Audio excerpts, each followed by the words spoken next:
ሰላም ጤና ይስጥልን እጅጉን የተወደዳችሁና የተከበራችሁ የአዲስ ስፖርት ቤተሰቦቻችን እንደምን አላችሁልን? ከእናንተው ከሆነው ከአዲስ ስፖርት የዩቲዩብ ቻናላችን አዳዲስ ስፖርታዊ ጉዳዮችን ልናካፍላችሁ እነሆ ዛሬም በድጋሚ ተገናኘን። ስለምታደምጡን፣ ስለምትከታተሉን ቆይታችሁን ከኛ ጋርም ስለምታደርጉ እጅጉን ከልብ አድርገን ነው የምናመሰግነው። በዛሬ ፕሮግራማችን የተለያዩ ስፖርታዊ ጉዳዮችን ወደ እናንተ እያደረስን ቆይታን የምናደርግ ይሆናል። ከነዚህ መካከል ትልልቆቹን ክለቦች እንመለከታለን። ማንቸስተር ዩናይትድን፣ አርሰናልን፣ ቼልሲን፣ ሊቨርፑልን፣ ሪያል ማድሪድን እና ባርሴሎናን ጨምሮ ሌሎችም የአውሮፓ ታላላቅ የሚባሉ ክለቦችን የተመለከቱ ስፖርታዊ ጉዳዮችን እያነሳን ነው ቆይታን የምናደርገው። ውድ ቤተሰቦቻችን የኢትዮጵያ ብሔራዊ ቡድን ከሳኦ ቶሜና ፕሪንሲፔ ጋር ጨዋታውን እያደረገ ይገኛል። እኛ ስቱዲዮ ባለንበት ሰዓትና ይህንን ፕሮግራም ወደ እናንተ ለማድረስ እያዘጋጀን ባለንበት ሰዓት ጨዋታው እየተደረገ ይገኛል። ነገር ግን እንግዲህ ጨዋታው ስላልተጠናቀቀ ውጤቱን በነገው ጠዋት በሚኖረው ፕሮግራማችን ላይ ሰፋ አድርገን ወደ እናንተ ይዘን የምንቀርብ ነው የሚሆነው።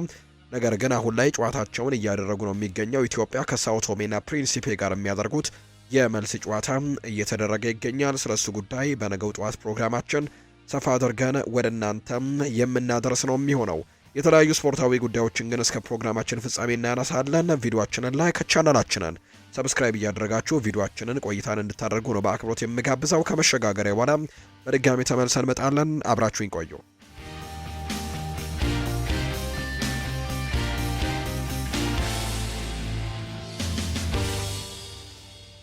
ማንቸስተር ዩናይትድን የተመለከቱ መረጃዎችን ወደ እናንተ እናድርስ። የቀድሞ የሴኔ ላሜንስ አሰልጣኝ ይናገራል። ላሜንስ የቤልጅየም ብሔራዊ ቡድን ቀዳሚ ተመራጭና በዓለም አቀፍ ደረጃውን የጠበቀ ግብ ጠባቂ መሆን ትልቅ አቅም እንዳለው ነው ይህ ሰው የሚናገረው።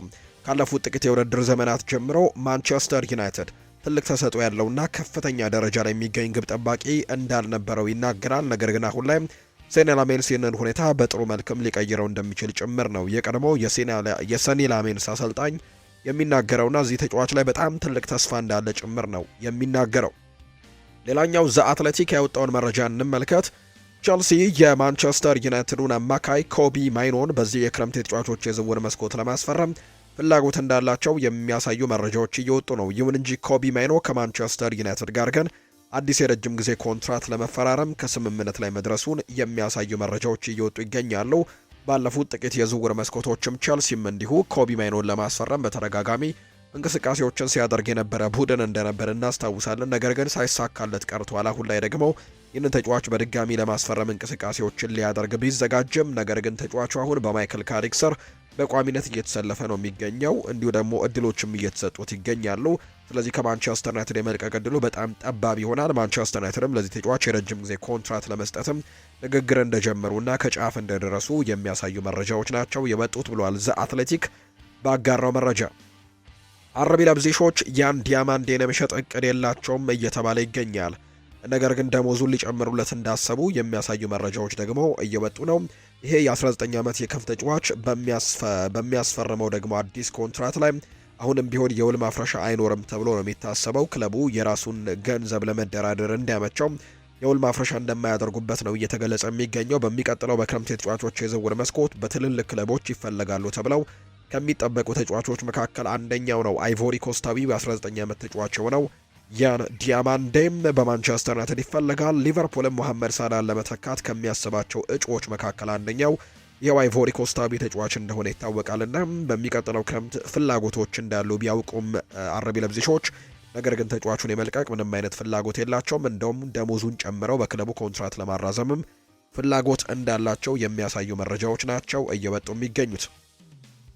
ካርሎስ ባሌባ ባለፈው ክረምት በማንቸስተር ዩናይትድ እጅግ ተፈላጊው ተጫዋች እንደነበር የማንቸስተር ዩናይትድ ሰዎች ስለ ዝውውሩ በመጠኑም አጥንተው እንደነበር ጭምር ይነገራል። በመጪው ክረምት ባሌባን የመፈለጉ ጉዳይ ሊያንሰራራ እንደሚችል ሲነገር፣ ከሱ ውጭም ግን ሌሎች በርከት ያሉ አማራጮችም እንዳሉ ጭምር ነው የሚነገረው። ባለፈው ዓመት የማንቸስተር ዩናይትድ ከፍተኛ ሬንጅ 50 ሚሊዮን ፓውንድ አካባቢ ነበር።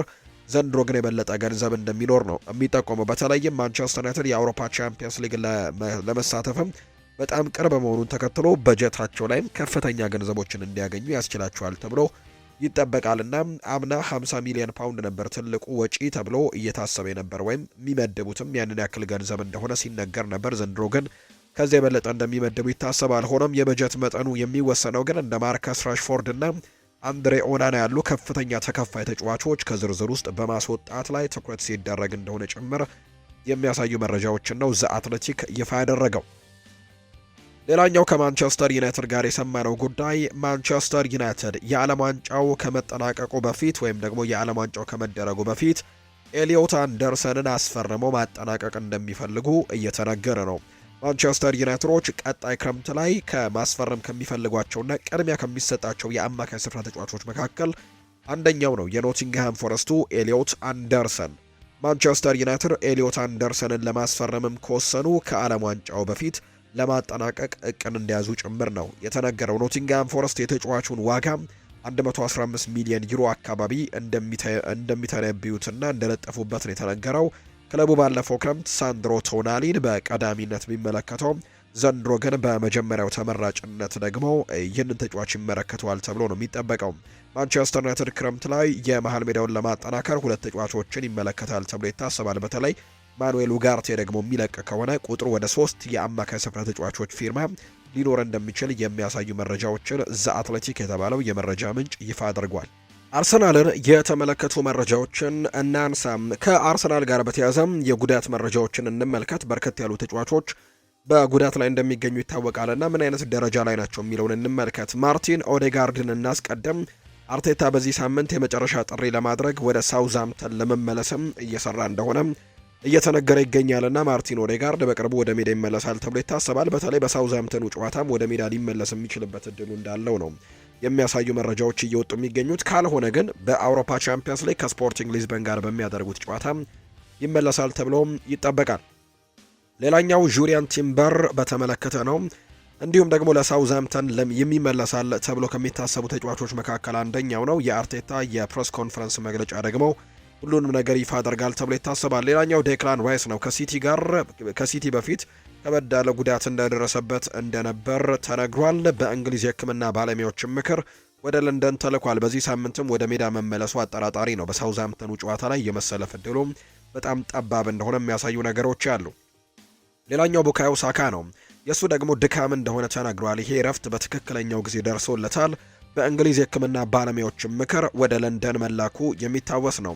አርቴታ ለዚህ ሳምንትም ጥሪ ከማቅረቡ በፊት በዚህ ሳምንት እንዴት እንደሚሰለጥንም ሊታይ እንደሚገባ ነው የተገለጸው። ሌላኛው ኖኒ ማንዱዌኬ ነው። በጣም የከፋው ነገር የእሱ ጉዳት እንደሆነ ይነገራል። ነገር ግን እንደ ድል ሆኖ ጉዳቱ ከግምገማ በኋላ ቀለል ያለ እንደሆነ ተገልጿል። ለቦርንመዙ ጨዋታ እንደሚደርስ ነው በርካቶች የሚያነሱት። ነገር ግን ከአርሰናል ተጫዋቾች አሁን ላይ ጉዳት ላይ ናቸው ካልናቸው ተጫዋቾች መካከል ግን የኖኒ ማንዱዌኬ ትንሽ የከፋ እንደሆነ በርካቶች የሚያነሱት። ሌላኛው ማርቲን ዙቢሜንዲ ነው። ትንሽዬ የጉልበት ህመም አጋጥሞታል። በስፔን የሕክምና ባለሙያዎችም ተገምግሞ ለማገገም ወደ ለንደን ተልኳል። ከሳውዝሃምፕተን ጋር በሚደረገው ጨዋታ ላይ ላይኖር እንደሚችል ነው የተረጋገጠው። ፒየሮ ሂንካፒየም እንዲሁ ከብሔራዊ ቡድን ከወጡ ተጫዋቾች መካከል አንደኛው ነው። ተጫዋቹ ትንሽ ጉዳት እንደሆነና በኢኳዶር የሕክምና ባለሙያዎችም ምክር መሰረት ለማረፍና ለማገገምም ጥንቃቄዎችን እየወሰደ እንዳለ ጭምር ተናግሯል። ሌላኛው ኤቢሪቼ ኢዜ ነው። ተጫዋቹ አሁንም በታችኛው የእግር ክፍሉ ላይ ባጋጠመው ጉዳት ምክንያት በማገገሚያ ላይ ነው። ከመጀመሪያው ይርቃል ከተባለው ቀደም ብሎ ግን ተመልሶ ሊመጣ እንደሚችል የተወሰነ ተስፋ እንዳለ ጭምር የሚያሳዩ መረጃዎች ይፋ ተደርገዋል። ጀርመናዊው የባየር ሚኒክ አማካይ የሆነው ሊዮን ጎሬትስካ በውድድር ዘመኑ መጨረሻ ከአሊያንዝ አሬና ለመልቀቅ ከፍተኛ ፍላጎት እንዳለው እየተነገረ ነው። ከጀርመን ሻምፒዮኖቹ ጋር ያለው ኮንትራትም በሰኔ ወር የሚጠናቀቅ በመሆኑ ተጫዋቹን በነፃ ዝውውርም ለማግኘት የአውሮፓ ታላላቅ ክለቦች ፉክክር እንደጀመሩ የሚያሳዩ መረጃዎች ናቸው እየወጡ የሚገኙት። አርሰናሎች የሊዮን ጎሬትስካን ሁኔታ በቅርበት እየተከታተሉ ሲሆን ዩናይትድም በመፎካከር ተጫዋቹን ወደ ሰሜን ለንደን ለመውሰድም ፍላጎት እንዳላቸው ጭምር ነው እየተገለጸ የሚገኘው። ሌላኛው ማክስ ዶመንን የተመለከተ መረጃ ነው። ማክስ ዶመን ጫና እንዳይበዛበት በማሰብ አርቴታ በትምህርት ቤት የስፖርት ፌስቲቫል ላይ እንዳይሳተፍ በማድረግ ወደ አርሰናል እንዲመጣ አድርገውታል ነው እየተባለ የሚገኘው። ስለዚህም ተጫዋች በትምህርት ቤቱ በሚካሄደው የስፖርት ፌስቲቫል ላይ አይሳተፍም፣ ወደ አርሰናል እንደመጣም ጭምር ነው የተገለጸው። በቀጣይ ዓመት የአርሰናል የፊት መስመርን ያጠናክሩታል ተብሎ ይታሰባል። በተለይ አንድሪያ ቤርታ ያንን ቦታ ለማጠናከር በትልቁ እንቅስቃሴዎችን ሊጀምር እንደሆነ የሚያሳዩ መረጃዎች አሉ። በትልቁ ስሙ እየተነሳ የሚገኘው ተጫዋች ደግሞ ሁሊያን አልቫሬዝ ነው። ምናልባት ሁሊያን አልቫሬዝ ወደ አርሰናል የሚመጣ ከሆነ አርሰናል በሚመጣው የክረምት ተጫዋቾች የዝውውር መስኮት ከነዚህ 3 ተጫዋቾች መካከል ሁለቱን የግድ ይለቃሉ ተብሎ ይጠበቃል። እነዚህ 3 ተጫዋቾች ጋብሪኤል ሄሱስ፣ ጋብሪኤል ማርቲኔሊ እና ሊያንድሮ ትሮሳርድ እንደሆኑ የሚያሳዩ መረጃዎች ናቸው እየወጡ የሚገኙ። ስለዚህ ከነዚህ 3 ተጫዋቾች መካከል 2 ተጫዋቾች ክለቡን ለቀው የመውጣት እድል እንዳላቸው የሚያሳዩ መረጃዎች አሉ። የኤፍኤ ካፕ ሩብ ፍጻሜ ተጠባቂ ፍልሚያ በሳምንቱ መጨረሻም የሚጠበቅ ጉዳይ ነው። የጥሎ ማለፍ ውድድሮች አርሰናሎች የኤፍኤ ካፕ ክብራቸውን ለማስጠበቅና ወደ ግማሽ ፍጻሜው ለመራመድም ወደ ደቡብ እንግሊዝ ያመራሉ። ሴንት ሜሪ ላይ ነው ጨዋታቸውን የሚያደርጉት። ከሳውዝሃምፕተን ጋር የሚደረግ ጨዋታ ነው። ሳውዝሃምፕተን በሜዳቸውና በደጋፊያቸው ፊት ሴንት ሜሪ ላይ ጠንካራ ተፎካካሪዎችን ለማስወገድም በዚህ ደረጃ የበቁ ቢሆንም የለንደኑ ምርጡ ክለብ ግን አርሰናል የዋንጫ ህልሙን ለማሳካት ቆርጦ እንደተነሳ በርካቶች ያነሳሉ። ዕለተ ቅዳሜ መጋቢት 26 የፊታችን ቅዳሜ ማለት ነው ምሽት 4 ሰዓት ላይ የሚደረግ ጨዋታ እንደሆነ ተነግሯል። አርሰናል የውድድሩን ዋንጫ 14ኛ ጊዜ በማንሳት ታሪክ የሰራና በዚህ ውድድር ላይም ልዩ ብቃት ያለው ክለብ እንደሆነ ይነገራል። ሚኬል አርቴታና ልጆቹ በፕሪሚየር ሊጉ እያሳዩት ያለውን ድንቅ ብቃትም ለዚህ ጨዋታ ከፍተኛ ግምት እንዲሰጣቸው አድርጓል። ሳውዝሃምፕተን ምንም እንኳን በሻምፒዮንሺፕ ላይ ቢገኙም በሜዳቸው ላይ ግን ለማንም የማይበገሩ በመሆናቸው በተደጋጋሚ አስመስክረዋል። ከአርሰናል ጋር የሚደረገው ጨዋታም በርካቶች በጉጉት እንዲጠብቁትም የሆነበት ምክንያት ያ እንደሆነ ነው የተገለጸው። ቸልሲን የተመለከቱ መረጃዎችን ደግሞ እናንሳ። ባርሴሎና ከጠየቀኝ እምቢ ማለት ያዳግተኛል ብሏል። ማርኮ ኮሬያ ነው ይህንን ሀሳብ የሰጠው። የሰማያዎቹ የመስመር ተሰላፊ የሆነው ማርኮ ኮሬያ ከባርሴሎና የዝውውር ጥያቄ ቢመጣ እንደሚቀበል ነው የተናገረው። ባርሴሎና ከጠየቀው ይቀበል እንደሆነ የተጠየቀው ኮኮሬያ እንደዚህ አይነት እድሎች ሲገኙ ውድቅ ማድረግ ይከብደኛል ሲልም ጭምር ነው የተናገረው። ስለዚህ ነገር ካሰበ ግን ብቻውን እንደማይወሰንና ቤተሰቡንም እንደሚያማክር ጨምሮ ተናግሯል። አሁን ላይ ስለዚህ ነገር እያሰብኩኝ አይደለም። የዝውውር ጥያቄ ከቀረበ ግን ውሳኔው ምን እንደሚሆን አብረን እንመለከታለን ሲል ማርኮ ኮሬያ ተናግሯል። ሰሞኑን የቼልሲ ተጫዋቾች የተለያዩ አይነት ሀሳቦችን በተለይ ከቼልሲ የመውጣት ሀሳቦች እንዳላቸው የሚያሳዩ መረጃዎች እየወጡ ይገኛሉ። ከዚህ በፊት ኤንዞ ፈርናንዴስ ማድሪድ ከተማን በጣም ወዷለው፣ በማድሪድ ደግሞ መኖርም እመኛለው፣ ስለዚህ ወደፊት ማድሪድ መኖር አይቀርም ሲልም ጭምር መናገሩ ይታወሳልና ወደ ሪያል ማድሪድ የማምራት እድል አለው የሚሉ አይነት ሀሳቦች እንዲነሱ አድርጓል። የኤንዞ ፈርናንዴዝ ሀሳብ ከኮሪያ ደግሞ ትላንትና ባርሴሎና ከጠየቀኝ እምቢ ማለት በጭራሽ ያዳግተኛል ሲልም ጭምር ነው የተናገረው። በአንጻሩ ሞይስ ካይሴዶ ግን በቸልሲ እስከ መጨረሻው መጫወት እፈልጋለሁ፣ የክለቡ ታሪካዊ ተጫዋች መሆንም እፈልጋለሁ ሲል አስተያየት መስጠታቸው የሚታወስ ነውና የኤንዞና የኩኮሪያ ጉዳይ ግን በርካቶችን እያስገረመ ይገኛል። የኮል ፓልመርም ጉዳይ እንዲሁ ይነሳል። ኮል ፓልመርም ከክለቡ የመልቀቅ ትልቅ ፍላጎት እንዳለው የሚያሳዩ ነገሮች ወጥተዋል። ሰሞኑን ከማድሪድ ከሙኒክ እና ከዩናይትድ ጋርም ስሙ ሲነሳ እንደነበር የምናስታውሰው ጉዳይ ነው። በዚሁ የሊቨርፑል ጉዳዮችን እናንሳ። ክቪቻ ክቫራስኬሊያ የፓሪስ ሳን ዠርሜን ተጫዋች ባትሆን ኖሮ ልትቀላቀለው የምትችለው ክለብ የትኛው ነው ተብሎ ጥያቄ ቀርቦለት ምላሹን ሰጥቷል። ክቪቻ ክቫራስኬሊያም ሲናገር ምላሹንም ሲሰጥም በእርግጠኝነት ሊቨርፑል ሊሆን ይችል ነበር ሲልም ጭምር ነው የተናገረው። ክቪቻ ክቫራስኬሊያ ሀሳቡን ሲናገር በእርግጠኝነት ሊቨርፑል ሊሆን ይችል ነበር። ከናፖሊ በወጣውበት ወቅት ሊያስፈርመኝ ተቃርቦ የነበረው ሊቨርፑል ነው። ግንኙነቶች ስለነበሩ እነርሱ ጥያቄ ቢያቀርቡልኝ አይሆንም ማለት አልችልም ነበር፣ ምክንያቱም በእንግሊዝ ውስጥ ትልቁ ክለብ እንደሆኑ አውቃለሁ ሲልም ጭምር ነው የተናገረው። ሁኔታዎች ቢረጋጉም አርኔ ስሎት ሞሐመድ ሳላህን ከቡድን ውጪ ለማድረግ የወሰነው ውሳኔ ትክክል እንደነበር በግል ይሰማዋል። አርኔ ስሎት አሰልጣኙ ይህ ውሳኔ የቡድኑ ኳስን በእጁ በማይሆንበት ጊዜ ይበልጥ እንዲቀናጀም አድርጎታል ብሎ ያምናል። ምንም እንኳን አጨዋወቱ ሁልጊዜም ለአይን የሚማርክ ባይሆንም ሊቨርፑል ግን ለ13 ተከታታይ ጨዋታዎች ያለመሸነፍ ጉዞም ለማድረግም ችሎ እንደነበር ጭምር የሚያሳዩ ነገሮች ያሉ። ነገር ግን አሰልጣኝ አርኔ ስሎት ያን ነገር መወሰናቸው ትክክለኛ ሀሳብ እንደሆነ አሁንም ድረስ ይሰማቸዋል ተብሏል። ሞሐመድ ሳላ በኤፍኤ ካፕ ሩብ ፍጻሜ ለመጫወት ብቁ እንደሆነ የሚያሳዩ መረጃዎችም አሉ። አሌክዛንደር ኢሳክ በዚህ ሳምንት ከቡድኑ ጋር ተቀላቅሎ ልምምድ ያደርጋል ተብሎም እንደሚጠበቅ ነው መረጃዎች እንደሚያሳዩ ዘገባዎችም እየወጡ የሚገኙት። ሌላኛው የሚነሳው ጉዳይ አሌክዛንደር ኢሳክ በዚህ ሳምንት ሲቲን ከሚገጥመው ሊቨርፑል ስብስብ ውስጥ እና ፓሪስ ሳን ዠርሜንን የሚገጥመው ስብስብ ውስጥም ሊገኝ እንደሚችል የሚያሳዩ መረጃዎች እንደወጡ ነው ዘገባዎቹ ጨምረው እየጠቆሙ የሚገኙት። አሌክዛንደር ኢሳክ እንግዲህ ዓለማችን ላይ ያሉ ከሚባሉ ምርጥ አጥቂዎች መካከል አንደኛው እንደሆነ ይታወቃል። በሊቨርፑል ቤት ያንን ደግሞ ለማሳየትም በትክክል እድሎችን የሚያገኝበት ወይም ጊዜዎችን የሚያገኝበት ከጉዳት የሚመለስበት ጊዜ እንደሆነ ጭምር ነው በርካቶች እያነሱ የሚገኙት። ሌላኛው የምናነሳው ከሊቨርፑል ጋር በተያዘው ጉዳይ ደግሞ ሊቨርፑሎች ለኒኮ ሽሎተርቤክ ምንም አይነት ይፋዊ የዝውውር ጥያቄም አላቀረቡም ተብሏል። ለዚህም ዋነኛው ምክንያት የጥር የዝውውር መስኮት ጀረሚ ዣክዌን ማስፈረማቸው ነው። ስለዚህም የቦሩሲያ ዶርትመንዱን ተጫዋች የሆነውን ለማስፈረም ኒኮ ሽሎተርቤክን ለማስፈረም ምንም አይነት ፍላጎት እንደሌላቸው የሚያሳዩ መረጃዎች ናቸው እየመጡ የሚገኙት። ማንቸስተር ሲቲን ደግሞ የተመለከቱ መረጃዎችን እናጋራቸው። በርናርዶ ሲልቫ በዚህ ክረምት ማንቸስተር ሲቲን ከለቀቀ በኋላ ባርሴሎናን መቀላቀል ይመርጣል የሚል መረጃ እየወጣ ይገኛል። በተለይ በክረምቱ ከማንቸስተር ሲቲ ጋር እንደሚለያይ የተረጋገጠ ጉዳይ ነው። በቀጣይ ባርሴሎናን መቀላቀል ምርጫው እንደሚያደርግ ነው የተነገረው። ነገር ግን በፖርቱጋል ቤኔፊካ፣ በአሜሪካ ሜጀር ሊግ ሶከርስ እንዲሁ ኢንተር ማያሚ፣ በሳዑዲ ፕሮ ሊግም የሚፈልጉት ክለቦችም እንዳሉ ጭምር ይነገራልና የበርናርዶ ሲልቫ የቀጣይ መዳረሻ የሚታይ ነው የሚሆነው። በፔፕ ጓርዲዮላና በአንቸሎቲ መካከል ትልቅ ልዩነት አለ ብሏል ኤደርሰን ሞራይስ። ሁለቱም የተለያየ ስብዕናን ያላቸው ብሏል። አንቸሎቲ የበለጠ ዘና ያለ ሲሆን ፔፕ ጓርዲዮላ ደግሞ የበለጠ ቁም ነገረኛ ነው ብሏል። ነገር ግን ሁለቱም ምርጥ አሰልጣኞች ናቸው፣ እናም ከነሱ ጋር መስራት ደግሞ ክብር ነው ሲልም ጭምር ነው የተናገረው ኤደርሰን ሞራይስ። የሳንድሮ ቶናሊ የአሁኑ ትኩረት ከቦስኒያ ጋር በሚደረገው የጣሊያን የዓለም ዋንጫ ማጣሪያ ፍጻሜ ጨዋታ ላይ ነው።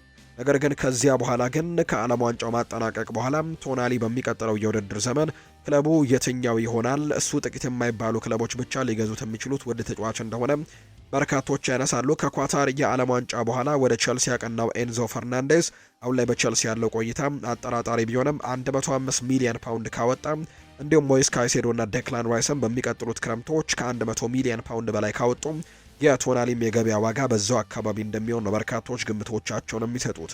በጣሊያን ውስጥ እሱን ለመግዛትም አቅም ያለው ክለብ እንደሌለ ነው በርካቶች የሚያነሱት።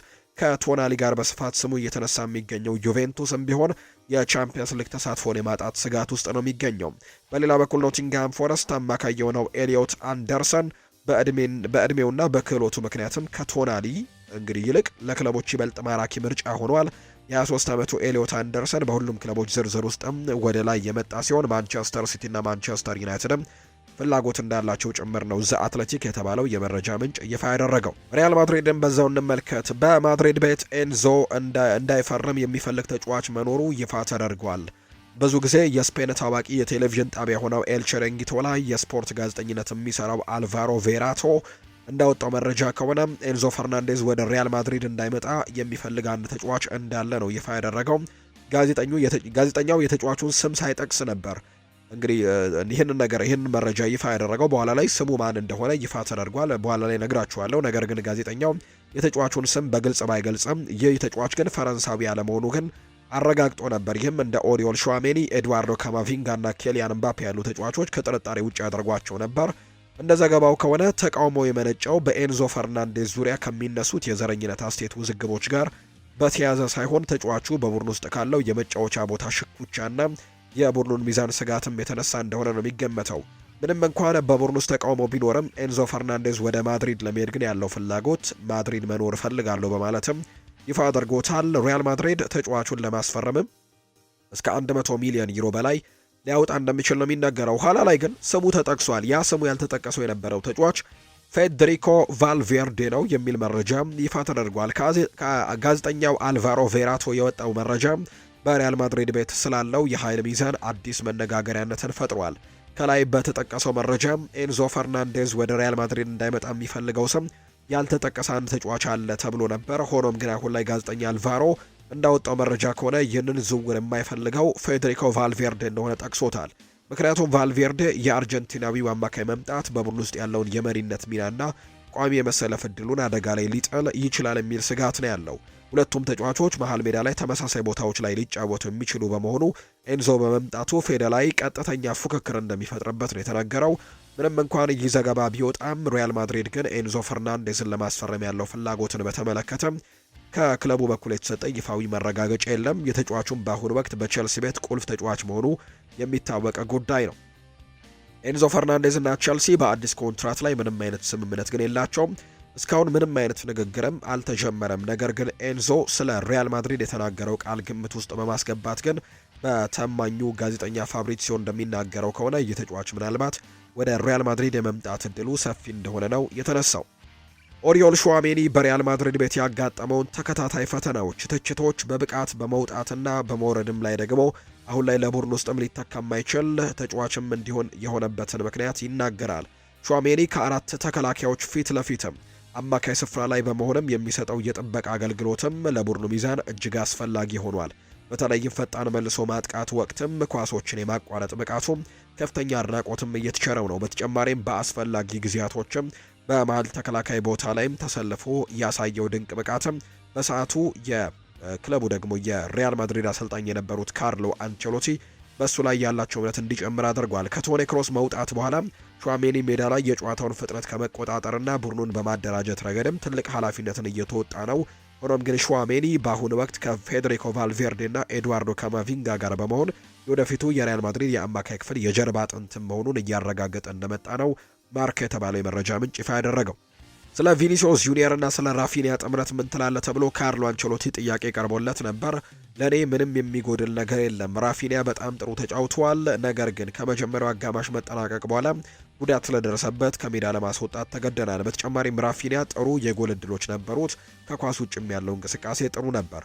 ቪኒሲዮስ ሁልጊዜም አደገኛ ነው። አዎ ጎል አላስቆጠረም፣ ነገር ግን ይህ የተለመደ ነው፣ ምክንያቱም አጥቂ ሁልጊዜም ጎል አያስቆጥርም ሲልም ጭምር ነው ካርሎ አንቸሎቲ ሀሳቡን እየሰጠም የሚገኘው። ኢጎር ቲያጎን ሲያዩት 24 ዓመት ሳይሆን 40 ዓመቱ ነው የሚመስለው ብለዋል። ኤደርሰን ነው ይህን ሀሳብ የሰጠው። ብራዚላዊው ግብ ጠባቂ ኤደርሰን ኢጎር ቲያጎን ስትመለከቱት እድሜ የገፋ ተጫዋች እንደሚመስል ነው የሚናገረው። ኤደርሰን ሲናገር ኢጎር ቲያጎን ሲያዩት 24 ዓመት ሳይሆን 40 ዓመቱ ነው የሚመስለው ሲልም ተደምጧል። በቱርክ ሊግም እየተጫወተ የሚገኘው ኤደርሰን በቱርክ ያለው እግር ኳስ ያልተለመደ አይነት ነው ሲልም ይናገራል። እዚህ ያለው ድባብ እንግሊዝ ከለመድኩት ፍጹም የተለየ ነው። ቱርክ ውስጥ ከእንግሊዝ በበለጠ ደጋፊዎች ከጨዋታው ጋር አብረው ይሆናሉ ሲልም ነው ኤደርሰን ሞራይስ የሚናገረው። ቦስኒያ እንዲሁ ሰላይ መያዟን ገለጸች። ቦስኒያ ለ2026 የዓለም ዋንጫ ለማለፍ የሚደረግ ወሳኝ የፍጻሜ ጨዋታዋን ዛሬ ምሽት ከጣሊያን ጋር ታደርጋለች። አንድ የጣሊያን ወታደር ዩኒፎርም የለበሰ ግለሰብ ለሕዝብ ክልክል የነበረውን የቦስኒያ ልምምድ ጊዜም ሲቀርጽ መያዙን የተነገረው የቦስኒያ እግር ኳስ ፌዴሬሽን ድርጊቱን በመቃወምም ቅሬታ ለማቅረብም ማሰቡን የተነገረው ቦስኒያ የብሔራዊ ቡድናችን ታክቲካል መረጃዎችን ለማግኘትም በጣሊያን የተደረገ ሙከራ ነው የሚል ትርጉም መስጠታቸውን የተነገረው ግለሰቡ ከቦታው እንዲባረር ቢደረግም ምን ያክል እንደቀረጸ ግን አለማረጋገጧ ቦስኒያ እንደገለጸች ነው መረጃዎች የወጡት። የተወደዳችሁና የተከበራችሁ ቤተሰቦቻችን ለዛሬ ያዝንላችኋል አዲስ ስፖርታዊ ጉዳዮቻችን እነዚህን ይመስላሉ። ስላደመጣችሁን ስለተከታተላችሁን ቆይታችሁም ከኛ ጋር ስለነበር እጅግ ከልብ አድርገን እናመሰግናለን። ፏድ ባሩ የዛሬውን ፕሮግራም እየመራው ከእናንተ ጋር ቆይታን አድርጌያለሁ።